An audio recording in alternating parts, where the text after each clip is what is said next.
السلام عليكم ورحمة الله وبركاته. ازيكم يا حبايبي؟ عاملين ايه؟ يا رب تكونوا بخير. النهاردة ان شاء الله هنعمل مع بعض بيتزا شرقي بالبيفي. هنعملها بطريقة سهلة جدا وبسيطة واضمن واوفر من الجاهزة بكتير. هنعملها حجم كبير. طبعا احنا لو هنشتريها جاهزة من محلات البيتزا هتبقى بسعر غالي جدا. احنا حضرناها في المنزل بطريقة سهلة جدا وبسيطة ومش مكلفة. يلا بينا نشوف هنعمل البيتزا القمر بتاعتنا دي ازاي.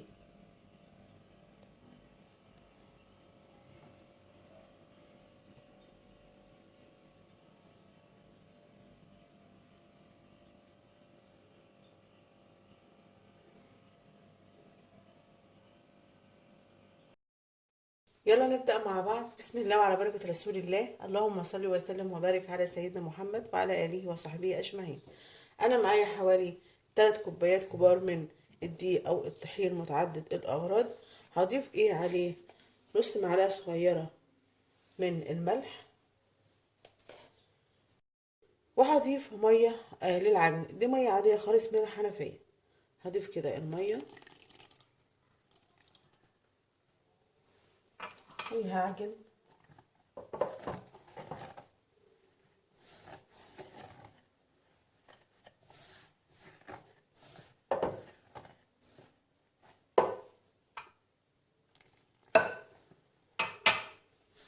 طبعا هتضيفي المية بالتدريج لحد ما العجينة تلم معاكي.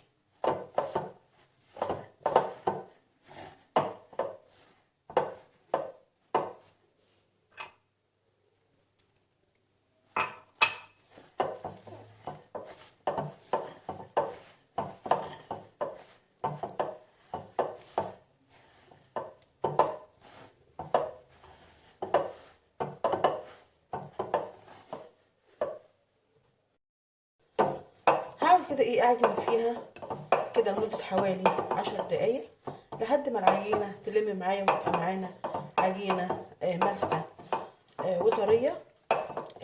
طبعا 3 كوبايات دقيق خدوا معانا كوباية مية اللي احنا حطيناها. طبعا هيختلف من دقيق لدقيق.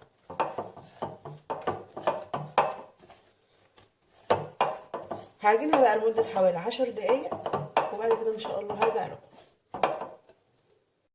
كده خلاص انا عجنت العجينة لحد ما بقت معانا ناعمة وطرية بالشكل ده. هنبدأ بقى نعملها كور ونسيبها لحد ما ترتاح. انا جبت صينية، هدهنها كده زيت،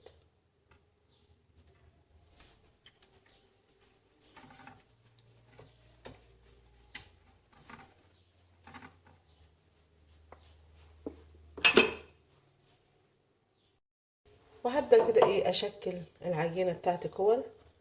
هاخد كده حتة عجينة صغيرة. انا هشكلها كور صغيرة عشان تبقى معانا سهلة في الفرد. هدمجها كده في ايدي.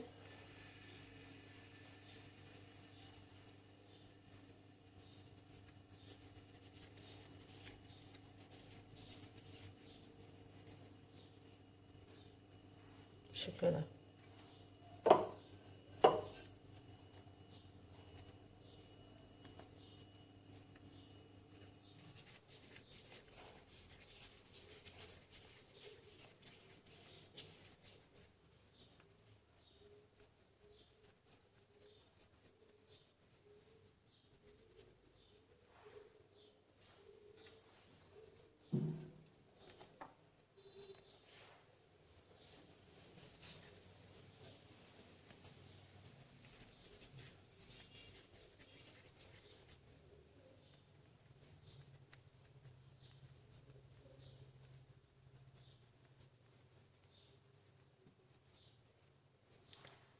هكورها كلها بالشكل ده وهرجع لكم.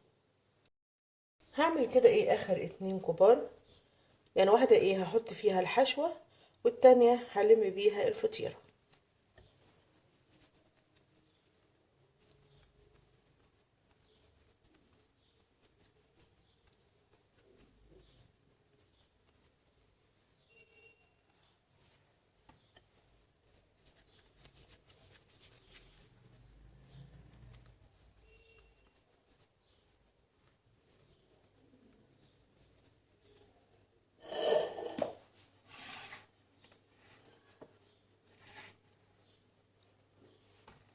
هدهن كده ايه وشهم زيت عشان العجينة ما تشققش مننا.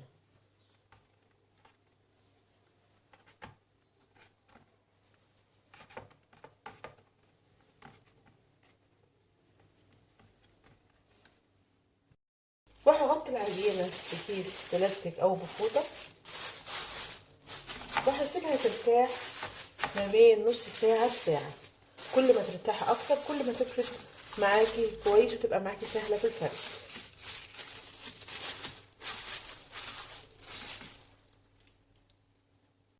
هنبدأ نعمل البيفي. انا جبت طاسة هحط فيها حبة زيت وهنزل بالبصلاية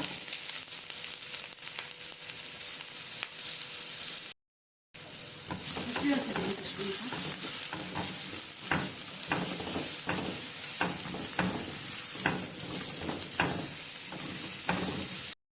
هضيف فلفل اسمر يعني ايه يعادل كده ايه نص معلقة صغيرة، وهضيف عليهم فصين ثوم كبار انا مقطعاهم قطع بالشكل ده.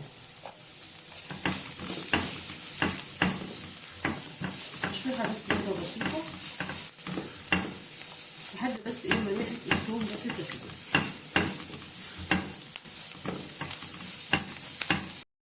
هضيف فلفل احمر على اخضر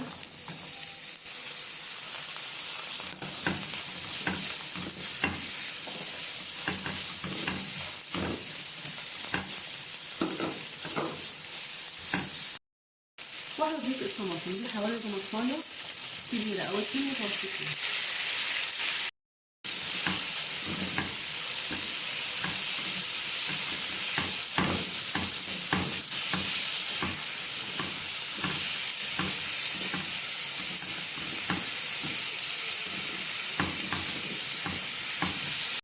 هضيف باقي الجلوبيس دي حوالي علبة جلوبيس كبيرة هنقلبهم كده ايه مع بعض. طبعا انا مش هضيف ملح لان طبعا الجلوبيس فيه ملح.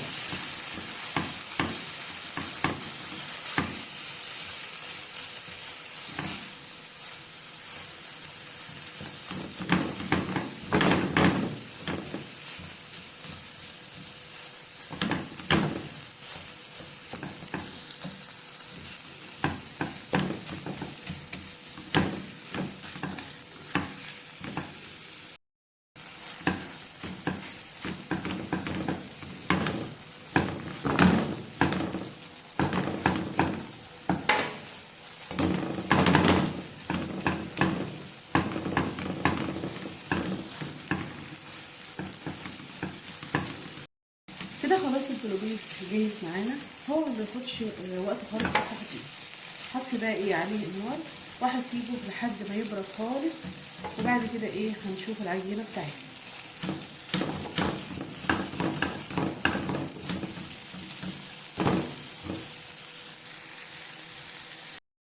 هنبدأ بقى ايه نفرد العجينة.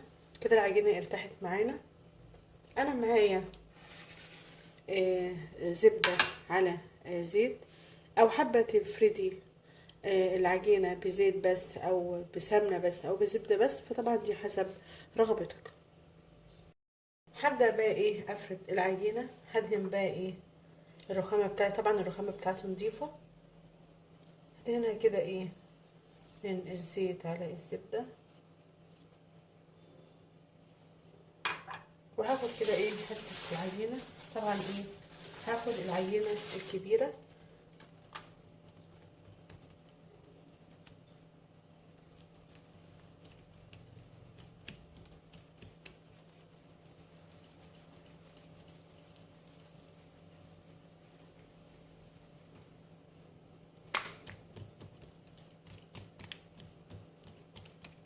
ما شاء الله بتتفرد معانا بكل سهولة.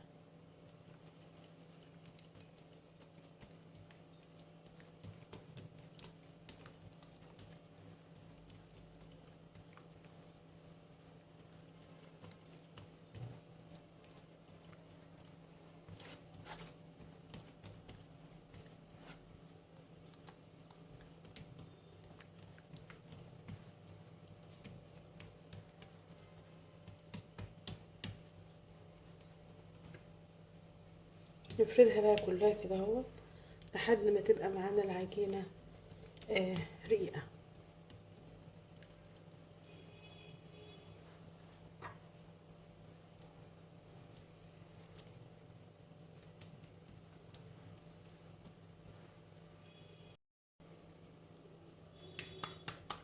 وهنعملها كده، هنورقها، هندخل فيها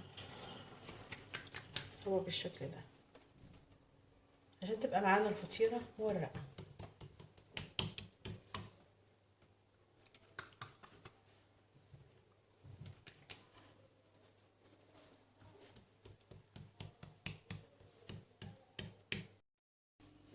وهاتني كده ايه الطرف بالشكل ده، والطرف التاني برضو.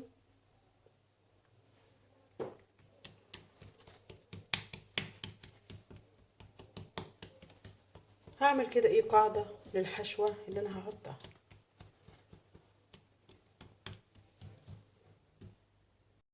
هضيف بقى ايه البيفي. طبعا انا سبته لحد ما برد خالص.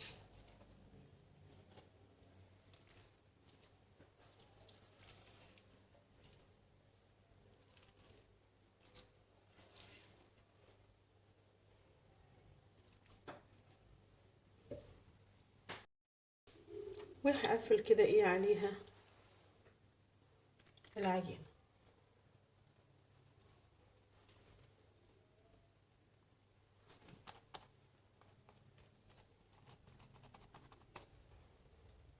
هركنها كده ايه على جنب، وهنعمل كمان كورة. هعمل عجينة كمان.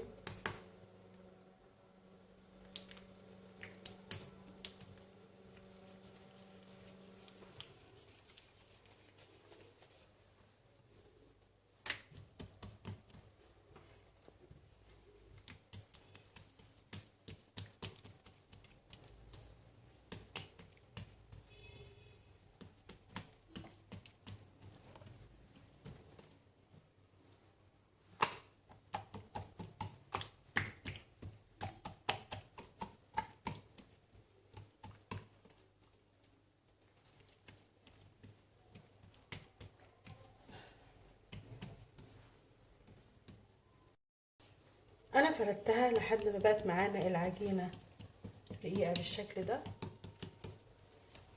هجيب بقى اللي احنا عملناها في الاول وهحطها كده ايه عليها وهقفل.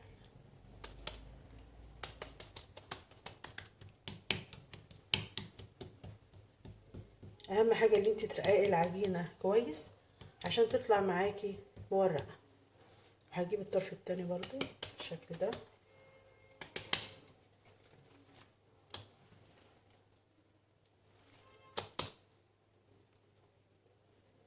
بالشكل ده، وهركنها برضو كده ايه على جنب، وهنعمل واحدة كمان.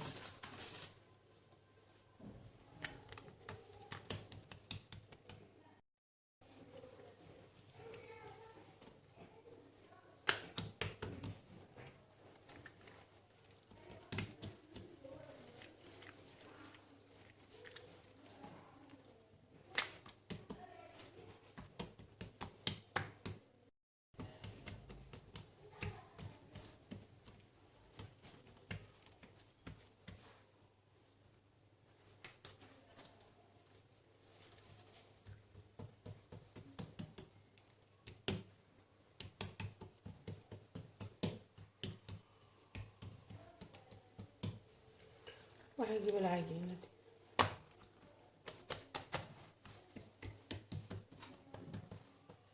وهتني الطرف ده عليها بالشكل ده.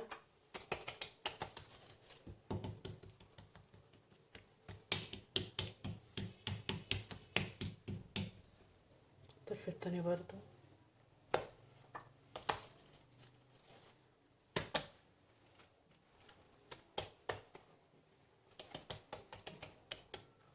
هعمل بقى باقي العجينة كلها بالشكل ده وهرجع لكم.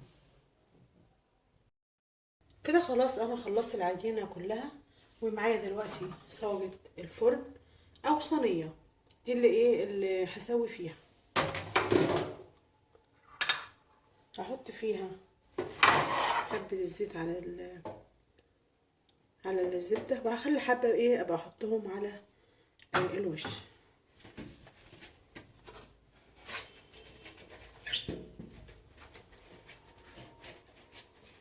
هدهن الصاجة بتاعتي كلها بالشكل ده.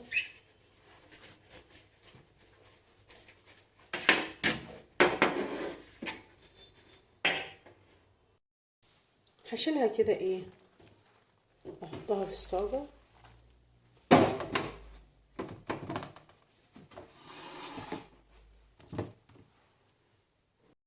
هغطيها بس كده لمدة حوالي 10 دقايق، وبعد كده هفردها. طبعا انا مش هفردها كده على طول، عشان مش هتتفرد معانا بكل سهولة. لما اسيبها ترتاح 10 دقايق وبعد كده نفردها، هتتفرد معانا بكل سهولة. هنبدأ بقى نفردها كده. العجينة ارتاحت معانا.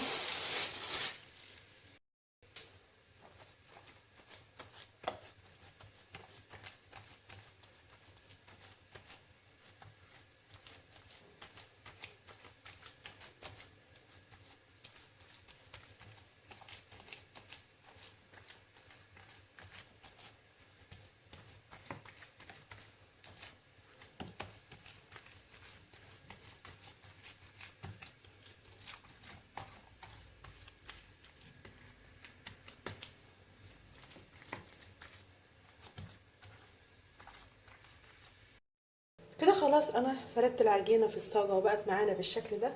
هجيب بقى باقي الزيت والزبدة اللي اتبقوا، هدهن كده بيها وش العجينة.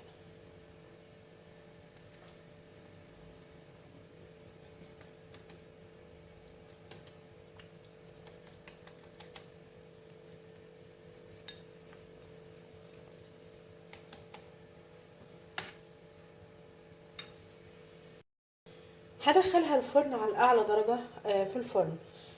طبعا لازم يكون مسخنين الفرن قبلها بحوالي 10 دقايق.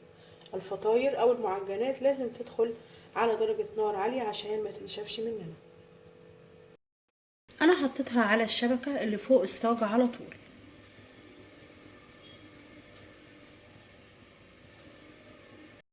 كده خلاص انا طلعتها من الفرن. طبعا اول ما ادت معانا لون من تحت بالشكل ده، انا طفيت الفرن وخرجتها. هحط عليها الجبنة.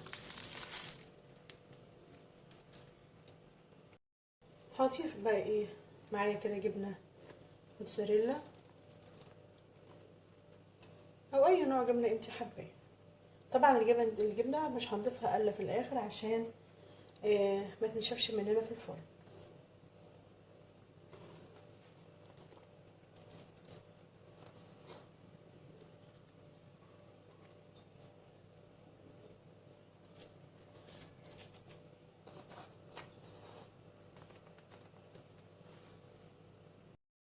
هدخلها بقى تحت الشوايه. طبعا احنا طافيين الفرن. هشغل بس الشوايه بس لحد ما الجبنه تسيح بس، وتبقى معانا بس لون خفيف. مش هنسيبها كتير عشان الجبنه ما تنشفش. كده خلاص انا اديت الجبنه لون بس كده خفيف، عشان بس ما تنشفش مننا. هسيبها بقى لحد ما تبرد، وهغطيها. وبعد كده ان شاء الله هنقطعها مع بعض.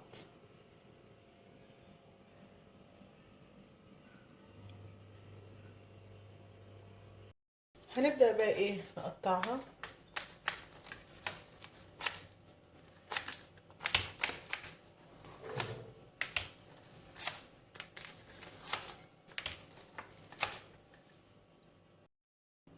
هنطلع كده قطعة ما شاء الله في منتهى الجمال. ومعانا العجينة مورقة بالشكل ده، فعلا تحفة.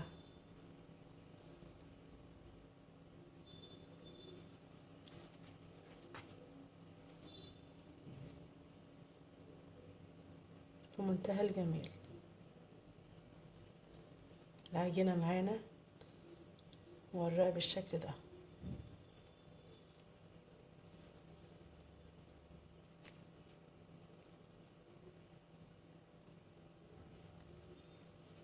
تحفة.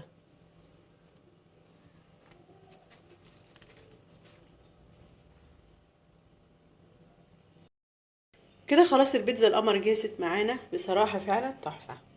طبعا احسن من اللي احنا بنشتريها من بره بكتير، واوفر واضمن. طبعا دي حاجة احنا عاملينها في البيت وبايدينا، وعارفين احنا حاطين مكونات ايه، وانضف واضمن، واوفر من الجاهزة بكتير.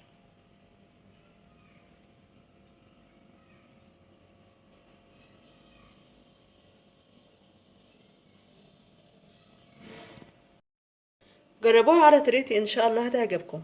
نتقابل ان شاء الله مع فيديو جديد.